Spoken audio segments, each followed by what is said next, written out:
બીજે મેડિકલ કોલેજમાં માનસિક તણાવ મામલે ચોંકાવનારો ખુલાસો। દર મહિને સરેરાશ 50 જેટલા મેડિકલ વિદ્યાર્થીઓ કાઉન્સેલિંગ લે છે। ડિપ્રેશન અને એન્ઝાઇટી વધતા કોલેજમાં સ્પેશિયલ કાઉન્સેલિંગ રૂમ, પરીક્ષાનું ભારણ અને સતત સ્પર્ધા વિદ્યાર્થીઓમાં તણાવનું મુખ્ય કારણ। સોશિયલ મીડિયાનો અતિરેક અને પર્સનલ લાઈફમાં બેલેન્સનો અભાવ, હોસ્ટેલ જીવનની એકલતા, અભ્યાસના દબાણની વિદ્યાર્થીઓ પર અસર પડી રહી છે। વિદ્યાર્થીઓના વધતા તણાવ મુદ્દે વાલીઓ અને તંત્રએ જાગવાની જરૂર। વિદ્યાર્થીઓ છે, ઇન્ટર્ન ડૉક્ટર્સ છે, રેસિડેન્ટ છે, એ લોકોમાં તકલીફ એટલે સર્જાતી હોય છે કે મુખ્ય કારણ હોમ સિકનેસ, એમનું ઘર છોડી અને અહીંયા ભણવાના નવા માહોલમાં સેટ થતાં વાર લાગતી હોય છે।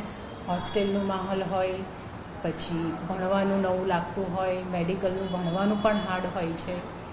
અહીંયા થોડું ખાવા પીવાના એમને નવું એન્વાયરમેન્ટ લાગતું હોય, એના કારણે શરૂઆતમાં તકલીફો વધારે રહેતી હોય છે। મહિનામાં લગભગ 50 વિદ્યાર્થી આવતા હશે અને એમાંથી આપણે 5 થી 10 સ્ટુડન્ટ્સ હોય જેમને થોડું કાઉન્સેલિંગ વધારે જરૂર પડતી હોય છે।